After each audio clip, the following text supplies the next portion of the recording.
I don't care who you think you are, you will not speak to my staff like that. How dare you? You are nothing but a servant, and you are fired. What happens when an unstoppable force meets an immovable object? In the gilded cage of New York's most exclusive restaurant, every server knew the rules. When billionaire Julian Sterling walked in, you disappear. You find a sudden urgent task in the kitchen. You feign a migraine. You do anything to avoid the man whose temper could shatter careers like cheap glass. For years, this was the unspoken law. But one night, a new waitress, burdened by debts and armed with nothing but quiet dignity, decided the law was about to change. This isn't a story about a waitress serving a meal. It's about the woman who served a monster a dose of his own medicine, and in doing so uncovered a secret that would change both their lives forever.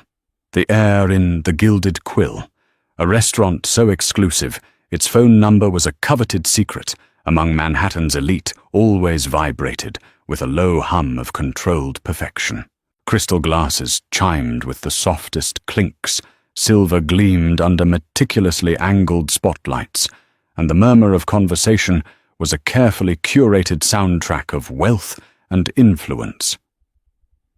For the staff, however, this hum could instantly curdle into a high-pitched siren of panic with the arrival of one man, Julian Sterling.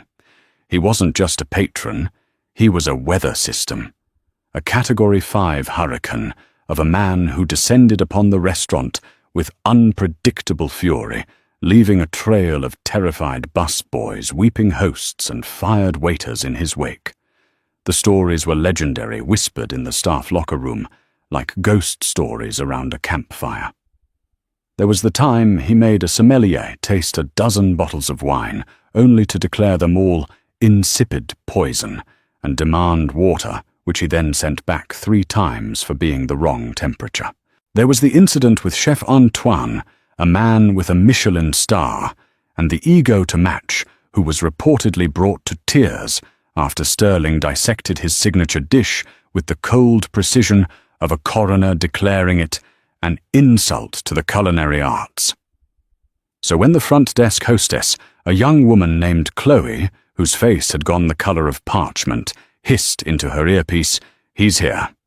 Sterling ETA, 2 minutes.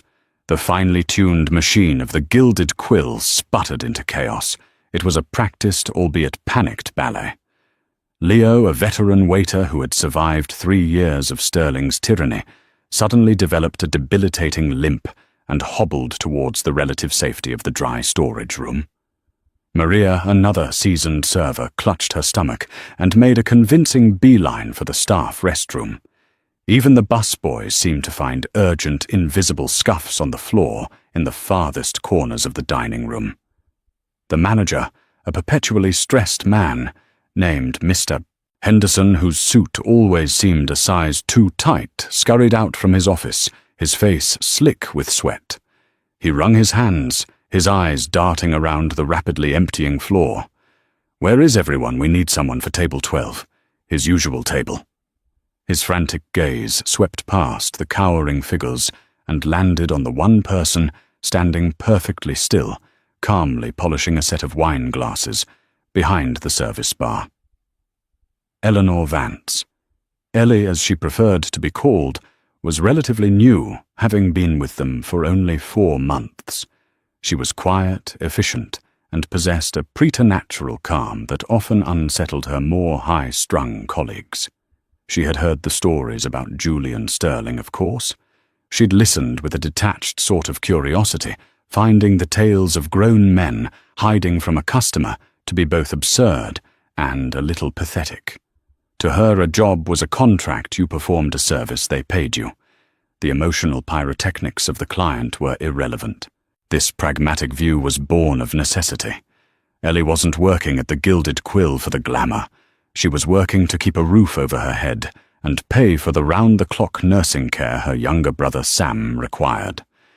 Sam, once a vibrant artist, was now confined to a bed, his body betrayed by a rare neurological disorder. The bills were astronomical, a mountain of debt that grew larger each month.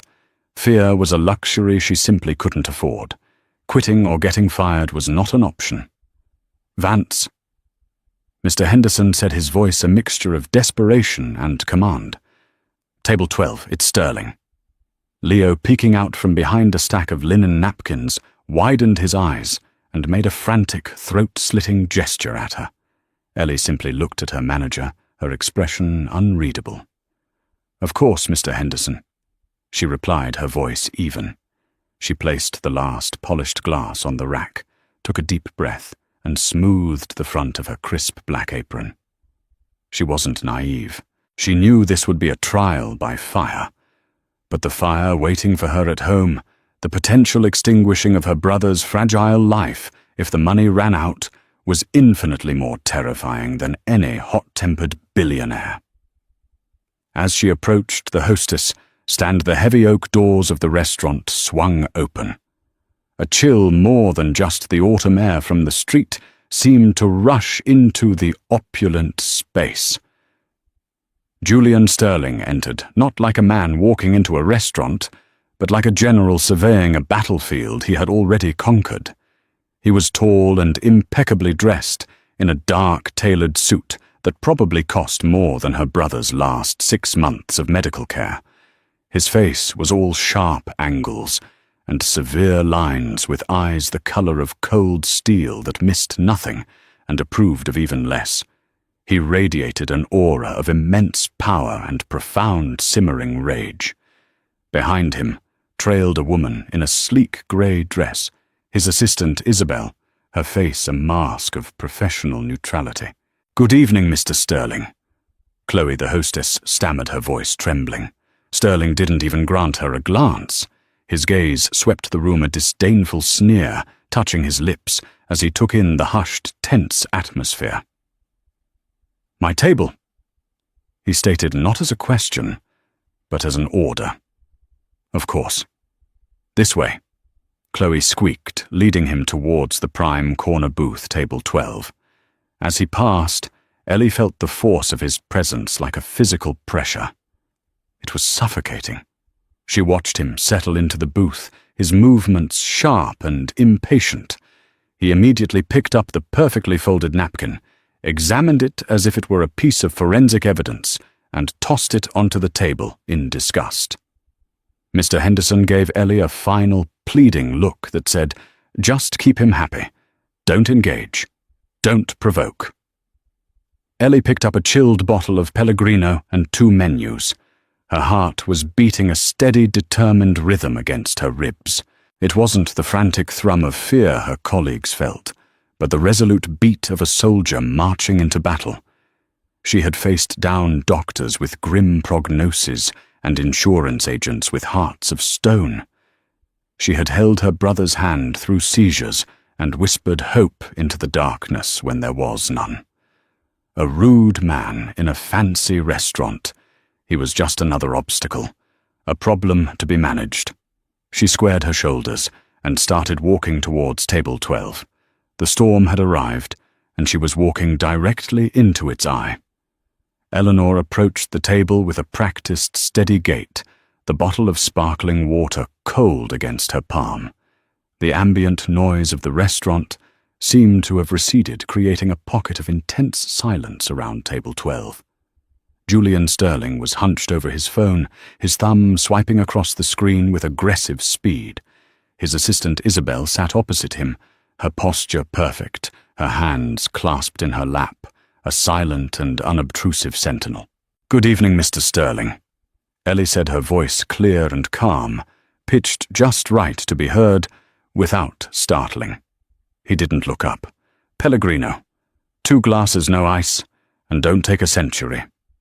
His voice was a low growl, gravelly and impatient.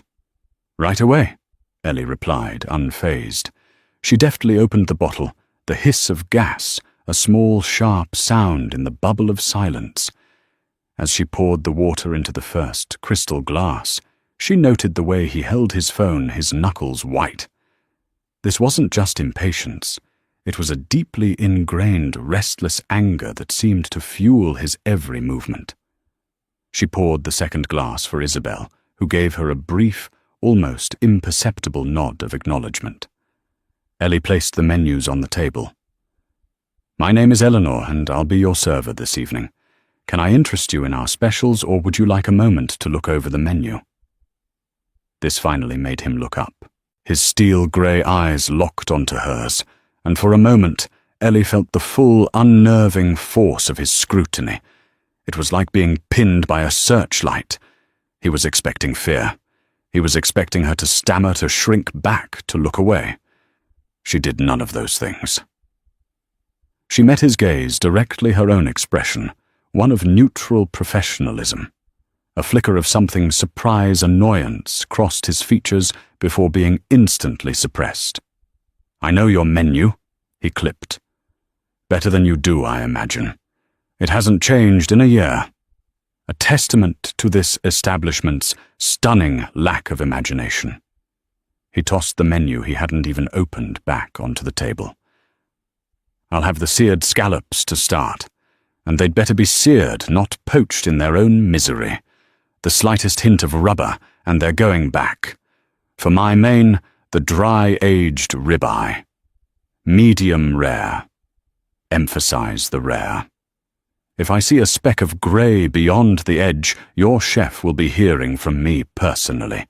An excellent choice," Ellie said smoothly, making a note in her pad. "And for you, madam?" she asked, turning her attention to Isabel. Isabel looked to Sterling, a silent question. He gave a curt, dismissive wave of his hand. "She'll have the Caesar salad, no croutons, and a glass of the house Chardonnay."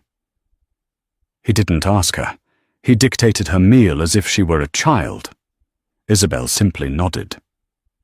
"Thank you," she murmured to Ellie. "Very good. I'll have those orders put in immediately," Ellie said. She gathered the menus and was about to turn away when Sterling's voice cut through the air again, sharp as a shard of ice. "Wait." She paused, turning back to face him. He leaned forward slightly, his eyes narrowing. He pointed a finger at the small, elegant vase in the center of the table, which held a single, perfect white orchid. "This water," he said, his voice dangerously low. "It's cloudy. Are you blind or just incompetent?" Ellie looked at the vase. The water was crystal clear. The stem of the orchid, being a natural object, had a few microscopic particles floating near its base, visible only if one were searching for a flaw with the intensity of a diamond cutter. Any other waiter would have apologized, profusely snatched the vase away, and returned with a new one-tail tucked between their legs. Ellie did not. She leaned in slightly, her gaze following his pointed finger. "I see what you mean, sir," she said, her tone conversational. "That's actually a bit of natural pollen that has washed off the stem. It's a sign of a freshly cut flower." She looked back at him, a hint of a smile touching her lips, a smile that didn't quite reach her eyes. "We can, of course, replace it with an artificial one if you prefer, but I'm afraid they lack the fragrance." The silence that followed was profound. Isabel's carefully neutral expression tightened almost imperceptibly at the corners of her eyes. Mr. Henderson, who had been watching from across the room, looked as though he might faint. No one spoke to Julian Sterling like that. No one corrected him. No one met his belligerence with calm, irrefutable logic. Sterling stared at her, his jaw clenching. He had laid a trap, a simple test of subservience, and she had not only refused to step in it, she had gracefully dismantled it and handed it back to him. He was searching for a crack in her composure, a flicker of fear or uncertainty, but he found none. He saw only a quiet, unnerving confidence. He finally leaned back in his booth, a muscle twitching in his cheek.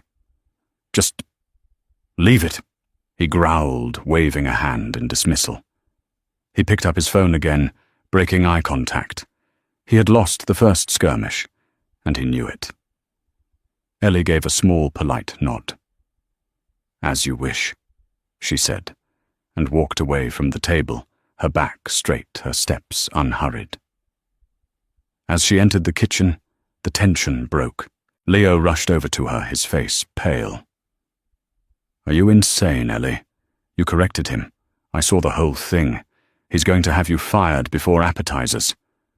Chef Antoine, a burly Frenchman with a fiery reputation of his own, peered at the order ticket she placed on the pass. "For Sterling," he grumbled. "Make sure the scallops are perfect. I don't want that devil in my kitchen again." He then looked at Ellie with a newfound respect. "I heard what you said about the flour. Bien joué. Well played." The rest of the service for Table 12 was a masterclass in tension. Ellie operated with flawless precision. Each course was delivered at the perfect moment. His wine glass was never empty, but she was never intrusive. She anticipated his needs before he could voice them, a silent, efficient ghost at the edge of his perception. He, in turn, watched her every move. He was looking for a mistake, any small slip-up he could seize upon. A stray drip of wine, a fork placed at the wrong angle, a moment of hesitation. She gave him nothing. When it came time for the bill, she placed the leather folio discreetly on the table. He signed it without a word. As Ellie cleared the last of the plates, she saw what he had left. On a bill that exceeded $2,000, he had left a $1 tip. It wasn't an oversight. It was a calculated insult. A final petty jab designed to humiliate her, to let her know that, despite her composure, he still held all the power. Leo, who had crept over to the service station, saw it and groaned. "I told you, Ellie. All that for nothing. He was just waiting to stick the knife in." Ellie simply looked at the $1 bill lying next to the signed credit card slip. She felt a flash of anger, not for herself, but for the sheer, pointless cruelty of it. But then she thought of Sam, of the mountain of bills on her kitchen table. This job was a long game. Survival was the only victory that mattered. She picked up the dollar, folded it neatly, and slipped it into her apron pocket. It wasn't a defeat. It was ammunition. It was a reminder of who she was fighting and why she couldn't afford to lose. She had survived the first encounter, and as she looked across the dining room, she saw Julian Sterling rising to leave. Just before he turned, his eyes met hers one last time. There was no victory in his gaze, only a cold, grudging curiosity. The battle was over, but Ellie had a sinking feeling the war had just begun. The $1 tip was not the end of the affair. It was the declaration of a bizarre, one-sided war. Julian Sterling, a man who commanded global markets and brought corporations to their knees, had apparently found a new, confounding obsession, a waitress named Eleanor Vance. He began to return to the Gilded Quill with unnerving frequency. Not once a month, as was his previous habit, but 3, sometimes 4 times a week. And each time he would ask for her by name. "I want the one from the other night," he'd tell the hostess. "The competent one." The word competent was always delivered with a sneer, as if it were a synonym for insubordinate. Each dinner was an escalation, a new and more intricate test of her patience and professionalism. He became a connoisseur of her potential failures.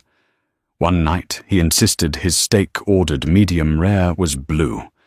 Ellie calmly offered to have it fired for another minute. He refused eating the entire thing while complaining about its rawness, only to later tell Mr. Henderson that his waitress had argued with him about the temperature of the meat. Another night he claimed the wine she recommended, a vintage Chateau Margaux that cost $4,000 a bottle, was corked. The sommelier, a man with a nose insured for $1 million, was summoned. He sniffed or sipped and declared the wine absolutely perfect. Sterling waved him away dismissively. His palate is obviously shot. "Bring me another bottle." He made the restaurant eat the cost, a silent punishment, directed squarely at Ellie for her recommendation. He would change his order multiple times after it had been fired. He would ask her complex, obscure questions about the origins of the microgreens in his salad or the specific diet of the lamb. Ellie, ever diligent, began spending her breaks reading trade magazines, studying wine pairings, and memorizing Chef Antoine's supply chain. She met every arcane question with a well-researched, polite answer. Her composure became legendary among the staff. They watched the nightly spectacle with a mixture of terror and awe. Leo would often corner her by the lockers at the end of her shift. "Ellie, why are you doing this to yourself?" He pleaded, his face etched with genuine concern. "Just call in sick when you know he's coming. Spill something on him by accident. So Henderson has to move you to another section. You're playing with fire. This man doesn't just get people fired. He ruins them. I heard he bought a company just to fire the CEO, who cut him off in traffic. I can't, Leo," she would say, her voice tired but firm as she massaged her aching feet. "I need this job. There are other jobs. You're the best waitress in this city. You could work anywhere." "Not for this kind of money," she'd reply quietly, the unspoken reality of Sam's medical bills hanging between them. The tips at the Gilded Quill, even without Sterling's contribution, were substantial enough to keep her head above the churning waters of debt. Anywhere else would be a step down, a step closer to disaster. Mr. Henderson's anxiety grew with each of Sterling's visits. He would pull Ellie into his office, his hands fluttering nervously. "Eleanor, you have to be more agreeable," he'd say, avoiding her eyes. "If Mr. Sterling says the flower water is cloudy, it's cloudy. Apologize. If he says the sky is green, just agree with him. He's our most high-profile customer. We can't afford to lose his patronage. I am never rude to him, Mr. Henderson." Ellie would counter, her voice steady. "I am polite and I am professional. I will not, however, apologize for things that are not my fault or lie to a customer to placate an ego. It's not about being right. It's about being smart," Henderson would insist, his voice rising in pitch. "You are putting your job, and frankly, the restaurant's reputation at risk with this stubbornness." But Ellie wouldn't yield. It had become more than just about the job. It was a matter of principle. In her life outside these walls, she was constantly at the mercy of forces she couldn't control: her brother's illness, the faceless insurance corporations, the ever-growing pile of bills. Here, in this nightly battle of wills with Julian Sterling, she had a measure of control. Her dignity was her own, a small piece of territory she refused to surrender. One particularly grueling Tuesday night, Sterling was in a fouler mood than usual.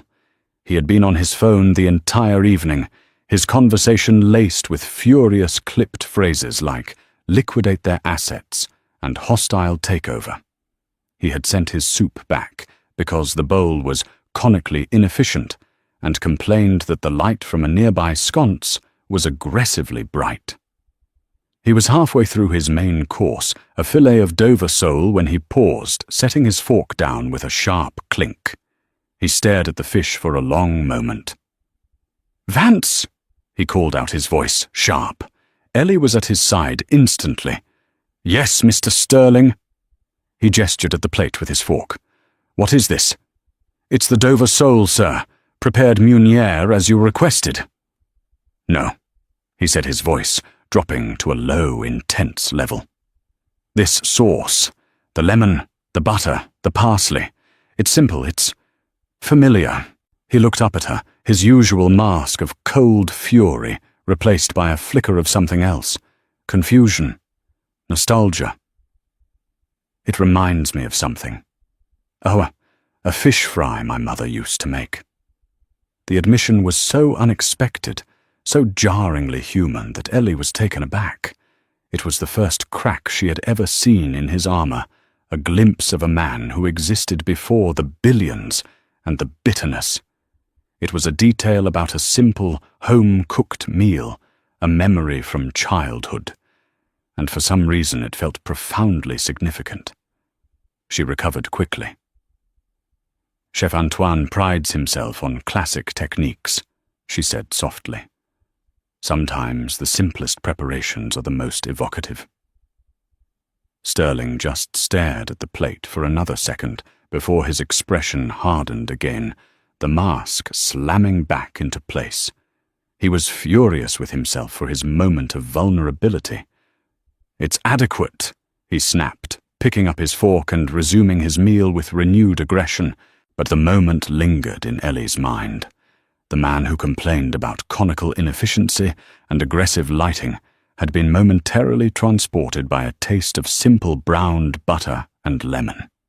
It was a clue, a puzzle piece that didn't fit with the rest of his monstrous persona. The evening ended, as it always did, with a deliberately insulting tip. This time he left her 2 shiny quarters. As she picked them up, she didn't feel the sting of insult. She felt a growing sense of curiosity. Julian Sterling wasn't just a monster. He was a man haunted by something. And for the first time, Ellie found herself wanting to know what it was. The war of attrition was changing. It was no longer just about survival. It was becoming a mystery she felt compelled to solve. The breaking point arrived on a rainy Thursday night. The Gilded Quill was packed, a chaotic symphony of clattering plates, roaring conversation, and the frantic movements of the staff. Julian Sterling was at his table, a thundercloud in the center of the storm. He had been particularly vile all evening, finding fault with everything from the thread count of the linen to the structural integrity of the breadsticks. Ellie moved through her duties with her usual unflappable grace, but she could feel the tension in the room coiling tighter and tighter. She knew he was building towards something. He had a briefcase with him tonight, which he had placed pointedly on the seat beside him. Midway through his main course, he opened it and spread a sheaf of important-looking documents on the table, covered in complex charts and dense columns of text. He studied them while he ate a portrait of a man for whom business never ceased. The moment came as Ellie was refilling his water glass. As she leaned over, Sterling shifted his arm abruptly, knocking his own glass of red wine directly onto the pile of papers. The dark liquid bloomed across the documents, a devastating stain. A collective gasp went through the nearby tables. Mr. Henderson, who had been hovering nearby, turned ghost white. Sterling shot to his feet, his face a mask of theatrical fury. "You clumsy idiot!" He roared his voice, silencing the entire restaurant. All eyes turned to table 12. "Look what you've done! These are irreplaceable! This is a multi-million-dollar contract, and you've destroyed it." Ellie stood frozen for a second, the water pitcher still in her hand. Her mind raced. She knew with absolute certainty that she hadn't touched his glass. His own arm had knocked it over. It was a setup, a deliberate public trap designed for maximum humiliation. He was going to get her fired, and he was going to do it in front of everyone. "Mr. Sterling, she began, but he cut her off. "Don't say a word. You're incompetent. A menace, Henderson," he bellowed, pointing a trembling, accusatory finger at Ellie. "I want her fired. Right now. I want her out of my sight. If she is still employed here in 5 minutes, I will not only never return, I will make it my personal mission to ensure that every single one of my associates and competitors hears about the catastrophic level of service at this pathetic excuse for an establishment. I will ruin you." The threat hung in the air, thick and poisonous. Mr. Henderson scurried over his face, a mess of panic and apology. "Mr. Sterling, I am so sorry. Of course, it will be dealt with immediately. Eleanor," he said, turning to her, his eyes pleading, "please just go to my office." This was it. The end of the line. She could see the triumphant glint in Sterling's eyes. He had finally won. He had pushed her into a corner from which there was no escape. She thought of Sam, of the bills, of the crushing weight of it all. Despair washed over her, cold and sickening. But then something else rose up to meet it. A hot, defiant anger. She had endured his insults, his mind games, his petty cruelties. She had done her job perfectly, under impossible conditions, and she would not be dismissed based on a lie. She would not let him win this way. No. Ellie said, her voice quiet, but carrying with astonishing clarity in the sudden hush. Mr. Henderson looked at her as if she'd just grown a second head. "Eleanor, what are you doing?" he hissed. Ellie ignored him. She looked directly at Julian Sterling. "I will not be fired for something I didn't do," she said, her voice gaining strength. "I did not spill that wine, Mr. Sterling. You did. Are you calling me a liar?" He snarled his face, turning a dangerous shade of crimson. "I am stating a fact," she replied, her calm returning like a shield. And then she did something no one expected. She turned to the corner of the ceiling. And thankfully, in an establishment as concerned with security as this one, there's no need to argue about it. She pointed towards a small, dark dome concealed amongst the ceiling tiles. "The camera, Mr. Henderson. It's positioned directly above this table. I'm sure the footage will be quite clear. Shall we go and have a look?" The entire restaurant was silent, watching the drama unfold. The power dynamic had shifted with breathtaking speed. It was no longer a matter of a billionaire's word against a waitress's. It was a matter of verifiable fact. Sterling's face, for the first time, showed a flicker of genuine shock, quickly followed by rage. He had not counted on this. He had assumed she would break cry or run. He never imagined she would calmly call his bluff with the cold, hard reality of surveillance. Mr. Henderson's jaw was on the floor. He looked from the camera to Sterling's furious face, to Ellie's resolute expression. He was trapped between his most valuable customer and the undeniable truth. "Well," Ellie pressed gently, her eyes still locked on Sterling. "Shall we review the footage? I'm sure your very important multi-million-dollar contract is worth a few minutes of our time to establish the truth." Julian Sterling stared at her. The fury in his eyes was warring with a new, unfamiliar emotion. It looked almost like respect. He was a man who dealt in leverage in power plays and calculated risks. She had just outplayed him in his own game in front of a captive audience. He was beaten. He held her gaze for a long, charged moment, then let out a short, sharp breath. Without another word, he snatched his ruined papers off the table, stuffed them unceremoniously into his briefcase, and threw a few $100 bills onto the table, enough to cover the bill and a substantial tip. He gave one last inscrutable look to Ellie, then turned on his heel and strode out of the restaurant, his assistant Isabel trailing silently in his wake. The dining room erupted in a wave of whispers. "Mr.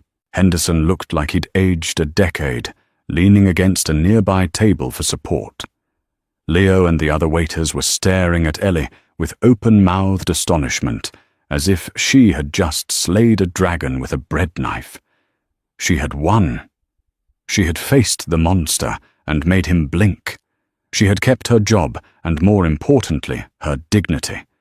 But as the adrenaline began to fade, a sense of unease settled over her. This wasn't over. A man like Julian Sterling didn't just accept defeat. As she was clearing the table, she saw something lying on the seat where Isabel had been. It was a small folded piece of paper, the restaurant's own expensive cardstock. It wasn't money. She picked it up and discreetly unfolded it. Written in neat, elegant script was an address. Just an address, a street and number, in a quiet, residential part of the Upper East Side. There was no note, no explanation. It wasn't a threat. It felt like something else, entirely. An invitation. A summons. She knew she should throw it away, forget about it, and be grateful she still had a job. But her curiosity piqued by the memory of the Dover soul, and now inflamed by this final cryptic act, wouldn't let her. She had unmasked the bully. Now she had a strange, inexplicable feeling that she was about to discover the man. With the address clutched in her hand, she knew her night was far from over. The rain had softened to a persistent drizzle by the time Ellie's shift ended. The address on the cardstock felt heavy in her pocket, a pull towards the unknown. Every rational part of her brain told her to go home, to lock the door, and check on Sam and forget Julian Sterling ever existed. But the image of his face, after she'd called his bluff, that flash of shock and grudging respect, stuck with her. And Isabel's silent gesture felt less like a command from her boss, and more like a secret communication. She took the subway uptown, the rhythmic clatter of the train, a counterpoint to the anxious thrumming in her chest. The address wasn't a penthouse or a sprawling mansion as she might have expected. It was a discreet, elegant brownstone that housed a private medical facility, the Willow Creek Wellness Center. The name was gentle, belying the sterile reality of long-term care that Ellie knew all too well. Hesitantly, she pushed the heavy brass door and entered a lobby that was more like a luxury hotel than a hospital.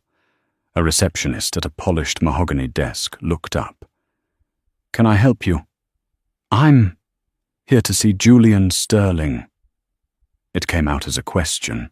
The receptionist's professional smile didn't falter. "Mr. Sterling is not a patient here. Are you expected?" Before Ellie could fumble for an answer, a calm voice spoke from the hallway. "She's with me." Isabel Sterling's assistant emerged from the corridor. She was out of her severe grey dress and in simple black slacks and a soft cashmere sweater. Her expression for the first time was not one of neutral professionalism, but of weary empathy. "Thank you for coming, Eleanor. This way." Ellie followed her down a hushed, softly lit hallway.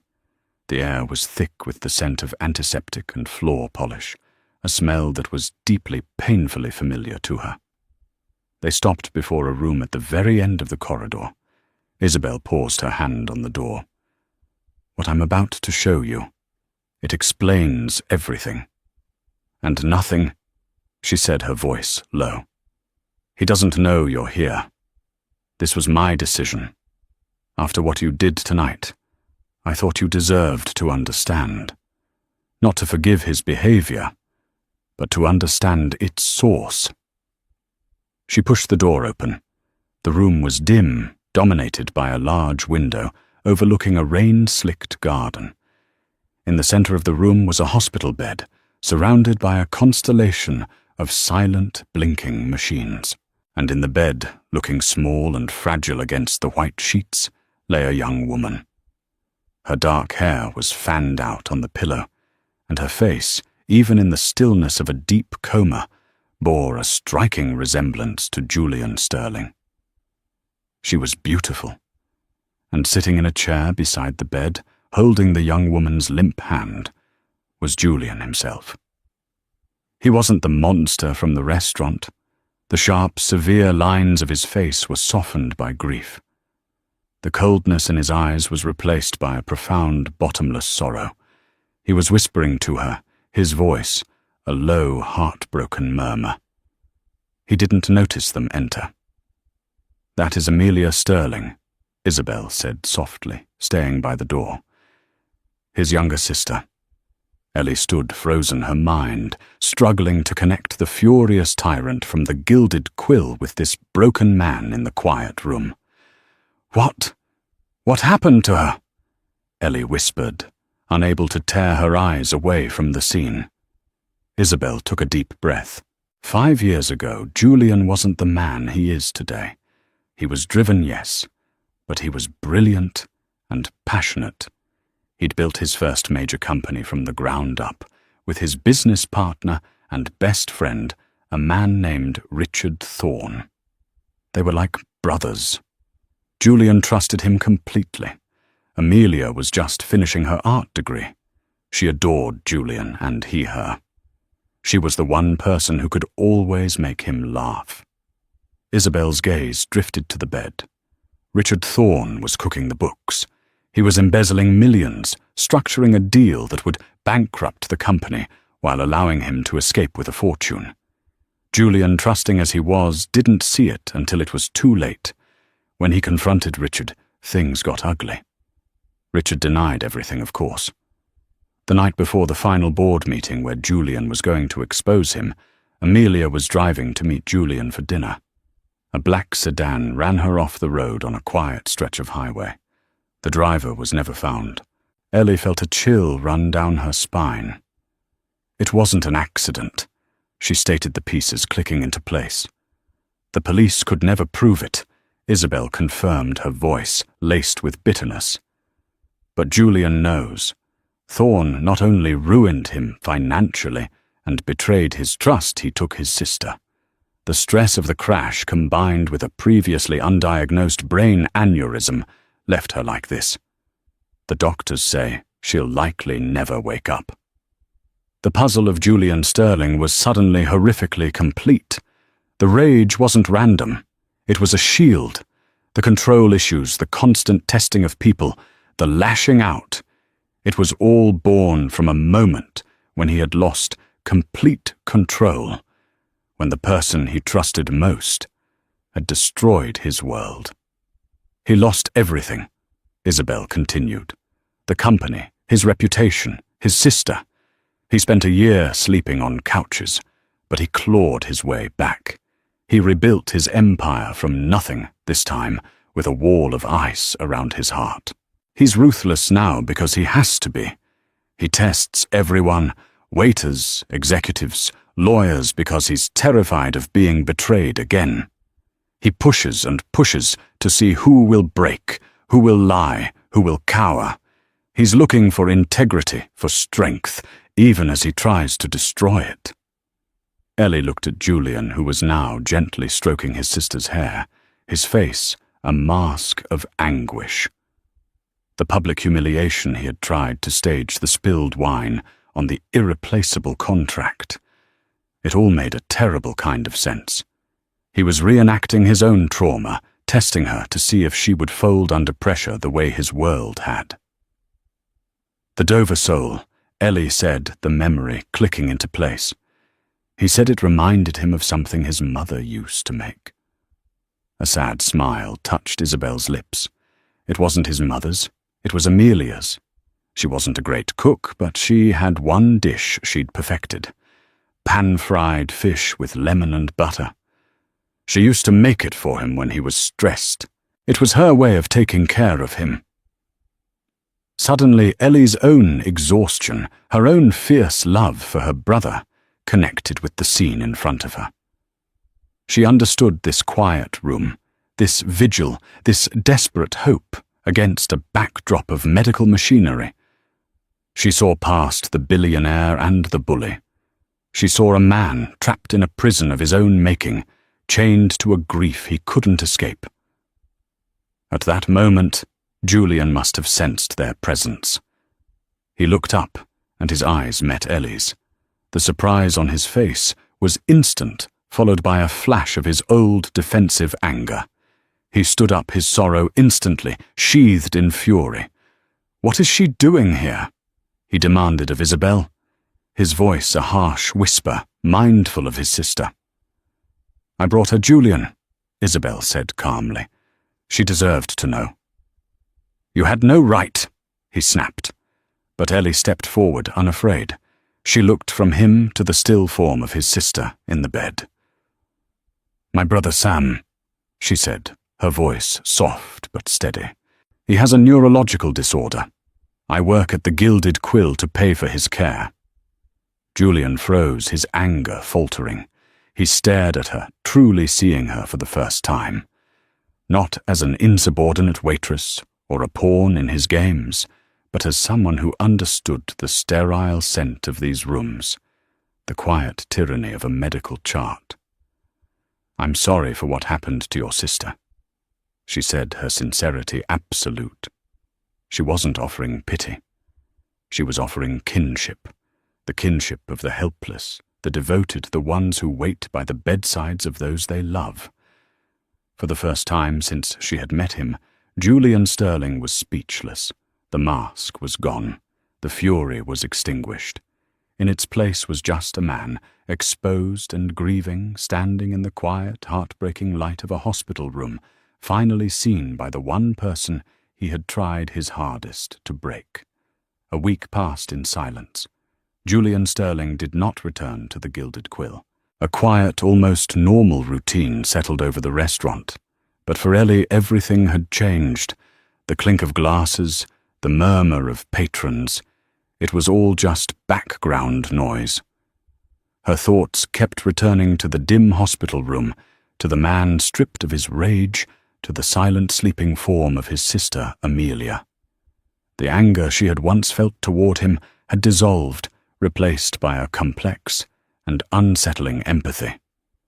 He was no longer a monster to be endured, but a puzzle she had just begun to understand. Then, on a crisp autumn evening, he appeared. He walked in, not with his usual thunderous presence, but with a quiet deliberation that was almost more unnerving. He requested table 12, and as before, he requested her. As Ellie approached the table, she saw the change immediately. The hard, angry lines around his eyes had softened. He wasn't hunched over a phone, but was simply watching the gentle flicker of the candle on the table. He was still an intimidating figure, a man who commanded immense power, but the simmering rage that had always radiated from him was gone, or at least banked. "Good evening, Mr. Sterling," she said, her voice even. He looked up at her, and his steel-grey eyes held no malice. "Eleanor," he said, using her full name for the first time. "Thank you for coming to my table." The simple courtesy was more shocking than any of his previous insults. "Of course," she replied, handing him the menu. He took it, but didn't open it. "I won't be needing this," he said. He looked at her directly. "I believe I owe you an apology. My behavior over these past weeks has been inexcusable. There is no justification for the way I treated you." The apology was direct, unadorned, and utterly sincere. It hung in the air between them, a stark admission of fault from a man who had seemed incapable of it. "Apology accepted, Mr. Sterling," Ellie said simply. There was no need for more. They both understood the context that lay behind his words. An unusual, not uncomfortable silence settled between them. Finally, Ellie broke it. "May I get you something to start?" A faint, almost imperceptible smile touched his lips. "Actually," he said, "I was hoping the chef could prepare something that isn't on the menu. A simple pan-fried fish. Dover sole, perhaps, with just butter, lemon, and parsley." Ellie's heart gave a slight lurch. It was a test, but of a different kind. Not a challenge, but a question, an offering. "I'm sure Chef Antoine would be happy to accommodate you," she said, her own voice softening. "I'll put the order in." She didn't write it down. She didn't need to. She went to the kitchen and relayed the request to Chef Antoine, who, after hearing it was for Sterling, raised a skeptical eyebrow but agreed. When the dish was ready, smelling of browned butter and fresh herbs, Ellie carried it out herself. She placed it before him. "I hope this is to your liking," she said. He looked down at the plate, at the simple, unadorned meal that held so much meaning. When he looked back up at her, his eyes were glistening with an emotion she never would have associated with him, gratitude. "Thank you, Eleanor," he said, his voice thick. He ate his meal in contemplative silence. When he was finished, Ellie returned to the table. "There is another reason I came here tonight," he said, pushing his plate aside. "The documents you saw, the ones I staged an accident with. The multi-million-dollar contract," Ellie recalled. "They weren't a contract," he said, leaning forward slightly. "They were part of a private investigation I have been funding for 5 years.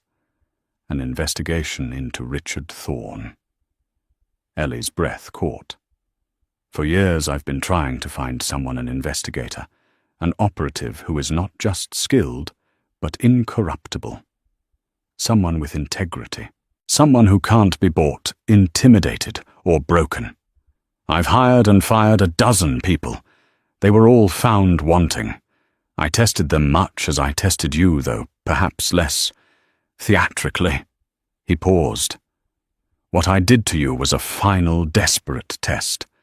I needed to see if you would lie to save your job, if you would crumble under extreme public pressure. I needed to know if your integrity had a price." He looked her straight in the eye. "You passed, Eleanor. You showed me a strength of character I was beginning to believe no longer existed." Ellie was stunned into silence, her mind reeling. The entire ordeal, the insults, the mind games, the public humiliation, it was all a twisted, elaborate job interview. "Isabel's address was the final part of the test," he continued, "to see if you had the courage and curiosity to follow an unknown path.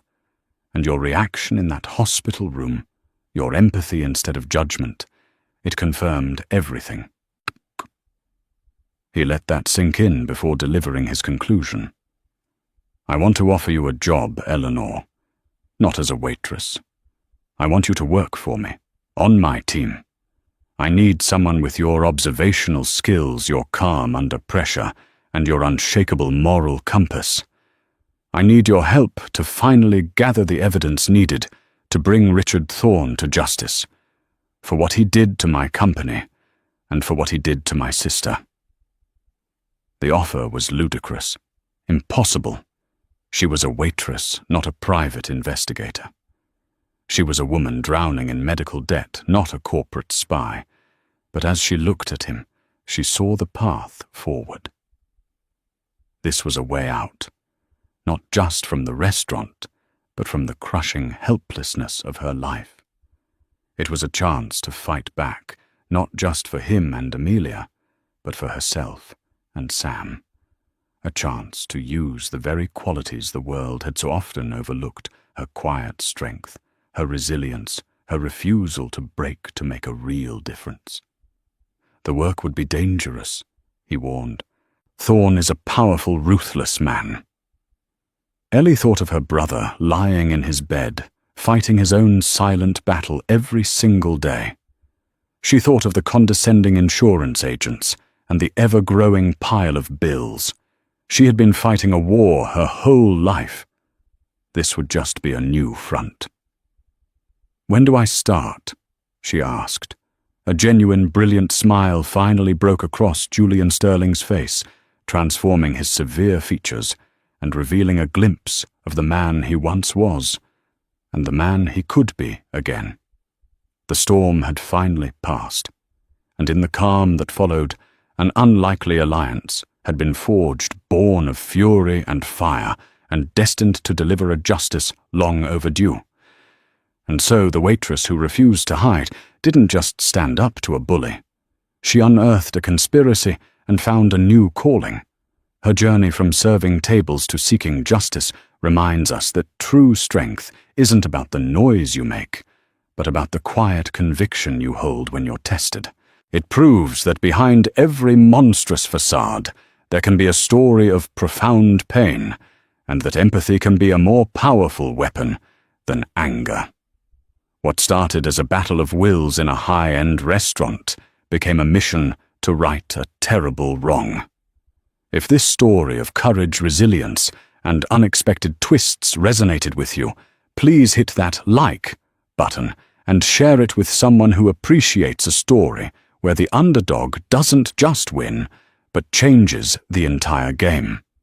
Don't forget to subscribe to our channel for more real-life dramas that prove truth is often more compelling than fiction.